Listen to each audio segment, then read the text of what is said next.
tukang desainer pakaian itu, yang laki-laki, itu muncul kebosanannya pada perempuan. Kan banyak yang melambai kan?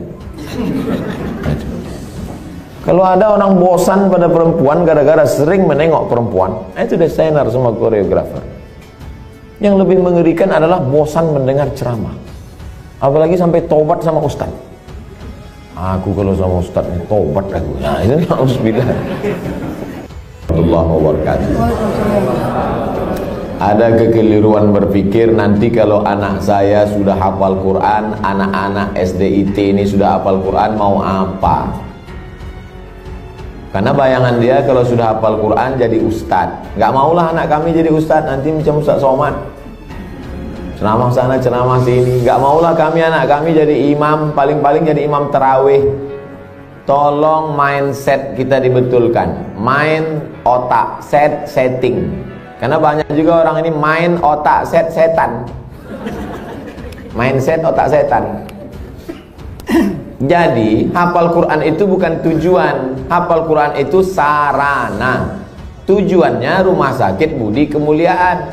Sarananya naik ojek, naik grab, naik mobil, naik sepeda. Ini ngapal Quran ini sarananya. Tujuannya supaya dia menjadi hamba Allah, jangan jadi hamba harta, hamba kuasa, hamba wanita. Kalau sudah dia hafal Quran SDIT, habis itu kita tidak paksa dia mau jadi apa, terserah. Anak saya tak saya paksa jadi ustaz, terserah mau jadi apa dia. Bakat dia kemana. Jadi kalau nampak dari kecil udah megang-megang jarum suntik, memang ke fakultas kedokteran lah itu. Dua kemungkinan, kalau tidak bisa adu narkoba. Nauzubillah, nauzubillah. Jadi pendidikan Islam pertama dimasukkan ke kepalanya itu Quran, habis itu hadis Nabi, habis itu barulah akhlakul karimah. Itu mesti dibetulkan. Jangan nanti berpikir nanti habis hafal Quran jadi apa? Ya tetap jadi profesi dia. Kalau dia jadi pengacara, dia jadi pengacara yang hafal Quran. Kalau dia jadi tentara, dia jadi tentara penghafal Quran. Kalau jadi polisi penghafal Quran. Betul kepalanya. Tak dimakannya, tak dizoliminya orang lain. Itu tujuannya. Insya Allah 10-20 tahun akan datang, generasi kita adalah generasi yang Qurani. Dan kita punya kontribusi di situ dengan SDIT ID. Bagaimana hukumnya kegiatan ilmiah dokter disponsori pabrik obat? Pabrik obat menyediakan duit 100 juta, dibuat acara ilmiah, seminar, lokakarya segala macam, atau acara agama yang menyelenggarakan dokter. Di mana letak haramnya? Mungkin akan terjadi kolusi, nepotisme, kecurangan, penilaian tidak lagi normal. Dikhawatirkan terjerumus dalam gratifikasi. Makanya suatu ketika sahabat Nabi mengutip zakat dari Yaman. Ketika barang-barang zakat dibawa, kambing, onta, lembu, ini kambing untuk zakat, ini kambing saya. Kata Nabi, kok ada kambing zakat, ada kambing saya? Kok dapat kambing dari mana? Hadiah.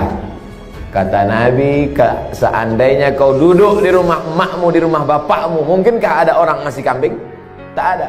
Dia dapat kambing itu karena jabatan. Dikhawatirkan ke depan penilaian dia tidak lagi normal. Sebelum dapat hadiah kambing, periksanya. Berapa kambing? 40 ekor, satu. Berapa unta? 5 ekor, satu kambing. Tapi setelah dapat hadiah, mulai tak normal lagi. Berapa? Mau kasih-kasihlah, nggak kasih nggak apa-apa. Makanya segala penilaian-penilaian kalau sudah datang ke Indonesia rusak. Tim-tim independen penilaian rusak gara-gara gratifikasi. Dibuka atas, pertama kali datang tegas, berapa ruangan, berapa ini, berapa ini. Begitu dapat lempuk durian, gratifikasi merusak. Jadi kalau masuk dia dalam kelompok gratifikasi bisa haram. Tapi kalau pandai tidak merusak, gimana caranya tidak merusak? Teknisnya ya diatur. Ini ada sekelompok orang yang menerima, dan dia bukan tim penilai, dia bukan tim pemeriksa, dia tidak ada kait-mengait dengan keputusan, dan dapat, kalau bisa disiasati, laksanakan. Tapi kalau merusak etos kerja, masuk dalam kategori riswah sogok. La'ana Rasulullah SAW ar-rashi wal murtadi, yang menerima sogok, yang mendapat sogok, maka dilaknat Allah Subhanahu wa ta'ala. Bisa kami Pak Ustaz selamat? Lanjutkan. Tak selamat, stop. Profesi dokter pria, dokter kandungan, memeriksa pasien perempuan. La yakhluwanna rajulun ma'amra'atin illa ma'adhi mahramin, tak boleh berdua-duaan laki-laki dengan perempuan kecuali tak ada mahram, kecuali ada mahram. Tak boleh. Anta musayyada mar'atin la tahillu lahu, menyentuh tangan perempuan yang tak mahram lebih baik ditusuk paku dari api neraka ke kepala daripada menyentuh tangan perempuan yang tak mahram. Kena pasal-pasal ini. Tapi ada pasal meringankan, ad-darurat tubihul mahzurat. Ternyata ketersediaan dokter perempuan tidak mencukupi jumlah pasien perempuan. Itulah maka tadi saya sebutkan, kalau diterima nanti 20 anak tahfiz Quran SDIT, nanti mesti ada 7, 5, 10 yang perempuan, supaya mereka nanti akan menjadi dokter spesialis kandungan di UII nanti. Amin. Supaya mereka lah yang akan nanti menutupi ketersediaan SPOG, spesialis obgyn dokter perempuan. Karena kalau tidak, khawatir kita akan terjerumus. Tapi bapak-bapak yang spesialis kandungan, karena sekarang tidak terpenuhi, masuk kategori darurat. Saya sampai sekarang belum tahu survei berapa untuk kota provinsi. Terlalu besar mungkin untuk Indonesia, Provinsi Kepulauan Riau, Kota Batam saja. Berapa dokter SPOG perempuan, berapa yang laki-laki, berapa yang hamil perempuan, memanglah perempuan itu hamil.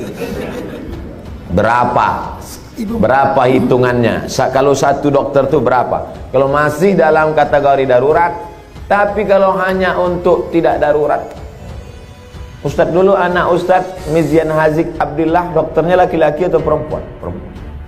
Dokter Sri di depan UIN Suskaria, Jalan Pelajar, dokter perempuan. Tapi andai tak lagi ada dokter perempuan, hanya tinggal dokter laki-laki, pilihannya antara dua. Kalau tidak ditangani dokter laki-laki, mati. Maka tak boleh pilih mati. Assalamualaikum Bapak. Ya, istri Bapak sedang hamil tua, kami tidak ada lagi dokter perempuan, yang ada dua, mati atau dokter laki-laki. Biar aja mati. Haram hukumnya memilih mati. La tulqu bi aidikum ila tahlukah. Tak boleh menjerumuskan diri sendiri kepada kematian. Pilihlah dokter laki-laki dengan alasan darurat. Jadi bapak dokter jangan merasa kau sedang berbuat dosa besar, tapi kau sedang menyelamatkan orang banyak. Saya tak bisa merasakan gimana rasanya jadi dokter laki-laki yang memeriksa perempuan. Apakah tak ada lagi nafsunya? Atau dia macam menengok daging sapi saja? Itu tak bisa kita rasakan, karena semua kata-kata yang bercerita tentang rasa, rasa pasti berdusta. Kata tak dapat menceritakan rasa. Tak bisa. Oleh sebab itu, kalau ada terlintas di hati bapak macam-macam sambil memeriksa itu, banyak-banyaklah istighfar. Astaghfirullah. Banyak minta ampun. Solat sunat supaya hati terjaga.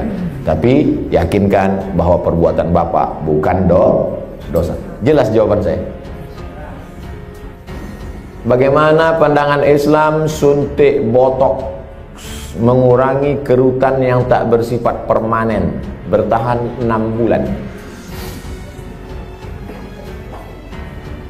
Tak boleh mencabut uban, karena uban itu nanti di akhirat akan menjadi cahaya. Lama saya berpikir, uban kok cahaya? Kenapa uban tak boleh dicabut jadi cahaya? Baca hadis, jangan baca hadisnya, baca syarah penjelasannya. Rupanya dengan melihat uban di cermin, ingat tua, ingat mati, bertambah takut, bertambah amal. Makanya dengan bertambah takut, bertambah amal, maka akan menjadi cahaya. Itu rupanya korelasi uban dengan cahaya. Apa hubungannya dengan kerut? Kerut sama uban juga sama, mengingatkan bahwa kita sudah tua. Saya dulu waktu muda tak ada ini. Saya tengok foto-foto saya yang lama waktu di Mesir, Mak ganteng juga. Saya udah tua. Tapi dengan tua ini kita sadar bahwa sudah tua, bahwa kita ini akan mati. La'ana Rasulullah SAW al-wasimat. La'anallahu al-wasimat. Hadisnya riwayat Abdullah bin Mas'ud. La'anallahu al-wasimat. Allah melaknat perempuan tukang buat tatu. Wal mutasimat, minta buatkan tatu. Wal mutanammisat. Apa ini? Alis. Mencabut alis, mencukur alis. Wal mutafallijat, gigi. Karena orang kalau sudah bertambah tua, bertambah giginya. Bukan gigi itu bertambah panjangnya. Maka gigi itu dia taati. Zaman dulu orang kalau mau nikah tak ada pakai akte kelahiran. Sama macam mau beli sapi kurban, kambing kurban. Dimana kita tahu umur kambing itu sudah 2 tahun? Tengok giginya. Orang pun juga tengok giginya. Mau taati gigi. Wal mughayyirat, yang nomor 5, merubah ciptaan lil husni, karena untuk mempercantik. Kalau merubah ciptaan dari yang tak layak menjadi layak. Ibu bapak dokter yang gigi, tukang pasang kawat gigi, jangan sangka itu perbuatan haram. Ada memang dia perlu. Ada orang ini kalau dia senyum sama kita 3 hari kita tak bisa tidur. Nah, itu memang perlu dibetulkan, perlu luruskan, diperbaiki. Tapi kalau hanya untuk gaya-gaya aja, hari Senin pink, hari Selasa hijau, ini mubazir, perbuatan saya saudara setan. Oleh sebab itu maka kira-kira suntik botok mengurangi kerutan ini termasuk yang mana nih? Masuk kategori nomor 5, mughayyirat lil husni, merubah untuk mempercantik-cantik saja. Sebetulnya saya tengok-tengoklah, dia sebetulnya tidak berubah jadi cantik, dia saja merasa cantik. Berapa banyak orang yang operasi pipi, operasi dagu, operasi hidung, dia merasa cantik, kita takut. Saya terus terang dengan orang operasi takut saya tengok. Dan saya tengok wajahnya yang operasi itu bentuknya sama-sama aja semua kan. Sama, macam bencong. Hidung panjang, dagu panjang, panjangnya tak tentu arah pula. Rupanya silikon itu tidak bisa berinteraksi dengan darah. Akhirnya membusuk. Busuklah darah di hidung ini. Kata dokter, ini mesti dipotong. Dipotong hidung ini. Alhamdulillah ada terapi lintah. Akhirnya digantungkanlah lintah. Digantungkanlah lintah di sini. Untuk menyedot nanah tadi. Biasanya kalau kulit kita digantungkan lintah, itu 1 hari lintah itu bisa tahan nyaman. Tapi pas ditempelkan ke hidung, asal tempel jatuh. Asal tempel jatuh, kata lintah. Lintah pun tak mau. Terapi lintah. Bayangkan itu lintah. Yang mau lintah darat aja yang mau. Saking kan busuknya hidung yang gara-gara silikon tadi. Wala udhillannahum, aku sesatkan mereka, kata setan. Setelah sesat, wala umanniyannahum, aku buat mereka berhalusinasi, berimajinasi. Apa kata setan? Kau cantik, kau cantik, kau cantik, kau cantik, kau cantik, kau cantik, kau cantik. Dia saja merasa cantik. Orang merasa ngeri. Hai yang asik dibuat setan operasi, sesungguhnya kau saja yang merasa cantik, sesungguhnya orang merasa ngeri. Tapi orang nggak jujur. Gimana Jeng?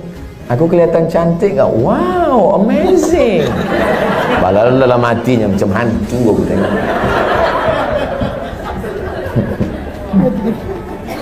Baru dijawab, udah datang pertanyaan. Suntik filler untuk memancungkan hidung dan melancipkan dagu yang bersifat tak permanen 6 bulan. Tak permanen kata engkau. Siapa yakin malaikat maut tak datang dalam 6 bulan? Begitu lancip, cip, mati. Permanen kau.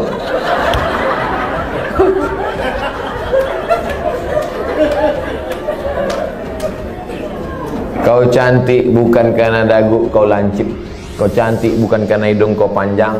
Kau cantik karena bekas air wudhu. Kau cantik karena habis baca Quran. Kau cantik. Yang mengatakan cantik tak cantik itu kan hati. Betul? Bapak-bapak ganteng. Ganteng. Bininya tidaklah jelek, tapi rasanya taklah sepadan berjalan. Pas ditanya orang, Pak, siapa perempuan paling cantik? Itulah yang paling cantik, gitu dia. Entah dia jujur, entah takut, Allahu a'lam. Karena antara jujur dan takut ini beda-beda tipis. Tapi yang jelas kata dia, cantik itu membuat cinta atau cinta itu membuat cantik?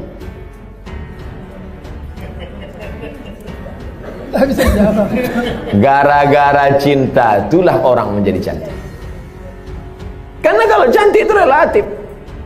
Gara-gara cinta itulah orang menjadi cantik. Dan cinta itu letaknya di hati. Kalau sudah ibu sentuh hati bapak itu, tak perlu dagu ibu lancip. Macam dagu kambing pun cantik ibu tengok. Kalau dipeturutkan ini, oh makin tua makin berkerut, tambah lagi. Makin tua makin turun. Dia bertahan paling cuma 2 bulan, 6 bulan tahan. Habis itu hidung turun, dagu turun. Tinggal mencari sapu lidi aja lagi. Nenek sihir.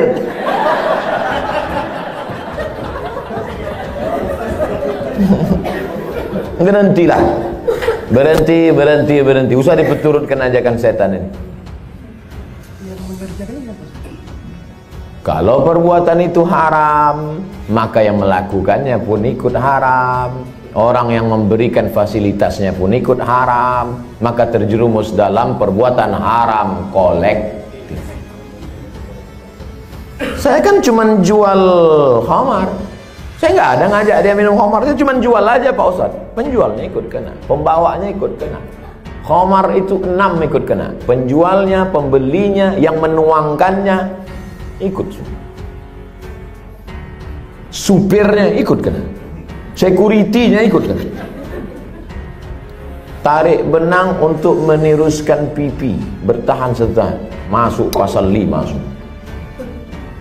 Jadi Islam itu unik hebatnya, dia tidak menyebutkan 1, 2, 3, tapi menyebutkan secara umum dan terkait. Mukjizat ini Nabi disebut punya jawami'ul kalim. Kalimatnya singkat tapi makna pada sampai hari ini bermakna. Apapun namanya, yang merubah ciptaan Allah bukan karena darurat, bukan karena tak layak. Merubah yang tak normal menjadi normal boleh. Yang sudah normal dia taati menjadi abnormal. Nauzubillah. Bapak mesti siap menerima bunga yang layu. Karena tabiat bunga pasti layu, kecuali bunga plastik. Nah itulah maka sekarang banyak perempuan yang mau jadi plastik. Dokter anak, sunat perempuan bagaimana hukumnya Pak Ustaz? Anak saya laki-laki, keponakan saya perempuan. Kata saya kepada adik saya, kau cari, kalau tak mau dokter di rumah sakit itu menyunat keponakan saya, cari bidan kampung yang mau menyunat. Karena saya berpegang pada mazhab Syafi'i. Ada mazhab yang mengatakan sunat tak perlu. Mazhab Hanafi, Maliki, Hambali mengatakan sunat bagi perempuan itu tidak wajib. Sedangkan saya berpegang pada mazhab Syafi'i mengatakan wajib. Adakah khitan sunat perempuan pada zaman Nabi? Ada. Nabi mengatakan kepada si perempuan itu, kau potong tapi jangan terlalu banyak. Maaf, na'udzubillah, hari ini bisa menyebabkan frigid dan lain sebagainya. Tapi rupanya manfaat lain dari memotong khitan pada perempuan itu adalah meminimalisir libido seksual. Begitu kata ulama-ulama dulu. Oleh sebab itu saya sampai hari ini tetap berpegang pada mazhab Syafi'i. Anak perempuan kalau tak mau dokter memotong karena takut bahkan bisa masuk HAM, hak asasi manusia, banyak saja pasal-pasal yang mereka lakukan. Sedangkan di zaman Nabi yang pakaian tertutup, makanannya bersih, tontonannya bersih, Apalagi zaman sekarang tontonannya maksiat, makanannya memicu libido seksual dengan berbagai macam cerita hubungan. Maka khitan amat sangat baik. Salah satu usaha meminimalisir. Bagaimana cara sebaiknya bagi dokter anak menasehati pihak ortu imunisasi bayinya sejak lahir? Dulu saya diundang oleh Kementerian Kesehatan Provinsi Riau. Videonya kan viral, coba cari. Sosialisasi suntik imunisasi. Saya jelaskan di situ bahwa fatwa Majelis Ulama Indonesia beda antara bendanya ini halal atau memakainya yang mubah. Boleh. Jadi ini dua fatwa ini. Bendanya tidak halal. Sampai sekarang tak ada fatwa MUI bahwa barang itu halal. Karena memang dia dibuat dari babi. Maka tak ada fatwa halal. Yang ada itu fatwa mubah, boleh menggunakannya karena alasan memilih dua mudarat yang terringan. Cacat, sakit, mati dengan babi. Kalau kita masuk ke hutan, pilihannya babi sama mati. Pilih mana? Pilih babi atau mati? Orang Batam pilih gonggong. Tidak boleh pilih mati. Pilih babi. Pergilah kita berdua ke dalam hutan. Tak ada makanan. Ustaz, pilihannya dua nih Ustaz. Kita mati atau makan babi? Ayo kita makan babi nih. Hanya untuk menyambung hidup, sementara dapat pisang. Tapi setelah dapat pisang, tinggalkan babi. Yang gua nanti pas dapat pisang, saya makan pisang. Bro, ayo makan pisang. Enak babi ini Ustaz. Gak bisa. Mana tahu nanti datang pakar medis dunia, entah dari mana, dibuatnya lah barang dari yang halal, maka kita tinggalkan yang ini. Tapi sementara dia datang, maka menggunakan ini hukumnya mubah. Jelaskan itu. Kami tak bisa menjelaskannya Pak Ustaz. Tontonlah video ini. Potong. 1 menit tak sampai tadi. Masukkan ke Instagram. Tontonkan ke ibu itu. Saya tak mau. Tonton ibu. Nggak mau, ini Ustaz radikal katanya. Kalian carilah Ustaz yang agak-agak lembut sedikit. Bagaimana cara dokter bisa lillahi ta'ala, bisa menghindari sifat riak, sombong, bila kita memiliki kelebihan keahlian dibandingkan dokter-dokter lain. Insya Allah nanti kalau sudah berdiri pas pembelian tanah pun, nanti pas ini soalnya yang saya cakapkan ini tak bisa pakai teori. Kita ID sudah survei dapat tanah 1 hektar di harganya 200 juta. Ini dokter yang sombong, yang riak, yang mobil mewah, kesini duluan bawakan proposal. Assalamualaikum Pak Dokter. Pak Dokter kan pasiennya banyak. Oh iya kata dia. Saya yang paling hebat di Batam ini kata dia. Rumah Pak Dokter kan paling bagus. Oh iya kata dia. Rumah saya yang paling mahal. Ini tanah ini 200. Aduh semua utang kata dia. Jadi kalau mau menghilangkan kesombongan, keangkuhan, pas praktek. Makanya nanti pas hari ulang tahun ID, peringatan hari besar ID, jalan-jalannya itu ke danau, ke bukit, ke mall, oke sudah itu udah. Jalan-jalan ke panti asuhan, jalan-jalan. Tapi kalau kita sudah punya sendiri, maka tiap hari pertemuan dibawakan, tiap bulan datang, di grup ada terus. Belum bayar, ini anak 4. Maka insya Allah itu menghilangkan keangkuhan, kesombongan, keegoan, segala macam. Kita hanya berusaha. Ceramah ini ada baiknya, tapi tiap hari ceramah, tak masuk ke kepala. Ada tingkat jemu, ada tingkat bosan. Ada orang bosan pada ceramah. Orang kalau terus muncul bosan. Desainer, koreografer, tukang desainer pakaian itu, yang laki-laki, itu muncul kebosanannya pada perempuan. Kan banyak yang melambai kan? Kalau ada orang bosan pada perempuan gara-gara sering menengok perempuan, itu desainer sama koreografer. Yang lebih mengerikan adalah bosan mendengar ceramah, apalagi sampai tobat sama ustaz. Aku kalau sama ustaz tobat aku. Nah, itu na'udzubillah. Jadi makanya saya ingin mengatakan bervariasi.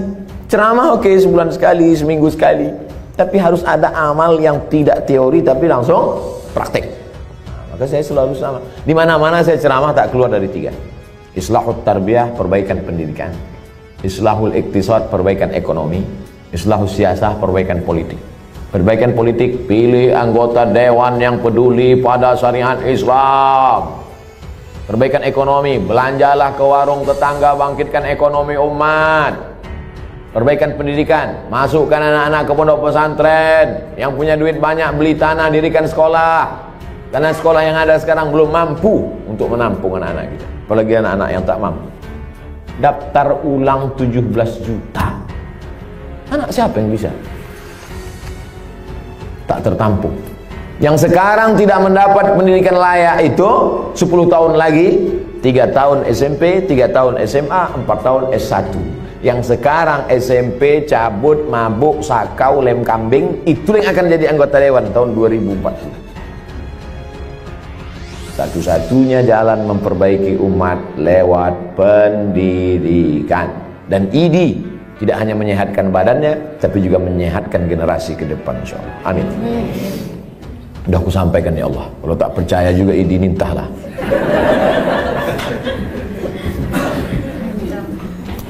Dah habis pertanyaan. Habis. Terima kasih atas segala perhatian Bapak dan Ibu. Ceramah kita pagi ini baru starting point, baru start. Ini belum finish. Ini baru garis start. Usaha kita ke depan. Masih, saya tak bisa mengontrol. Bapak Ibu lah saling tolong menolong. Mudah-mudahan kita tetap saling tolong menolong dalam kebaikan dan ketakwaan kepada Allah. Tapi kita tak bisa guna apa-apa selain pertolongan Allah. Mari kita sama-sama berdoa ala hazihin niyah, untuk niat yang baik ini supaya Allah sampaikan dengan kemuliaan surat Al-Fatihah. A'udzubillahi minasyaitonir rajim. Bismillahirrahmanirrahim. Alhamdulillahi rabbil alamin. Ar-Rahmanir Rahim. Maliki yaumiddin. Iyyaka na'budu wa iyyaka nasta'in. Ihdinas siratal mustaqim, siratal ladzina an'amta 'alaihim ghairil maghdubi 'alaihim waladdallin. Amin. Allahumma shalli ala sayyidina Muhammad wa ala ali sayyidina Muhammad. Allahumma inna nas'aluka bi sirril Fatihah wa bi sirri nabiyyika Muhammad sallallahu alaihi wasallam an tuballigh maqasidana. Dengan kemuliaan selawat dan kemuliaan surat Al-Fatihah, sampaikan niat baik kami ya Allah. Wa taqdi hajatina, tunaikan hajat-hajat kami, hajat dunia, hajat akhirat ya Allah.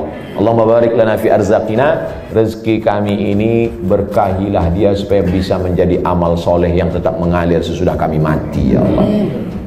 Allahumma alif baina qulubina, satukan hati kami, pertautkan jiwa kami supaya kami ikhlas beramal karena Engkau. Nah, demikianlah penjelasan dari Ustadz Abdul Somad terkait hal-hal yang banyak sekali manfaatnya bagi kehidupan kita, utamanya dalam hal-hal sosial. Beliau menjelaskan bagaimana menjadi anak yang baik, bagaimana seorang tahfidz itu nantinya akan ketika dia menjadi dewasa, dan banyak hal lagi, dan bagaimana dokter itu harus bersikap dan segala macamnya. Kita bisa mengambil hikmah, dan tentunya dari hal ini kita tidak hanya mengambil hikmah atau mendengarkan saja, tapi mencoba mempraktekkan apa yang beliau lakukan, apa yang beliau sampaikan untuk kita amalkan dalam kehidupan kita sehari-harinya. Terima kasih sudah nonton. Jangan lupa untuk klik like, subscribe, dan share video ini untuk update video terbaru setiap harinya.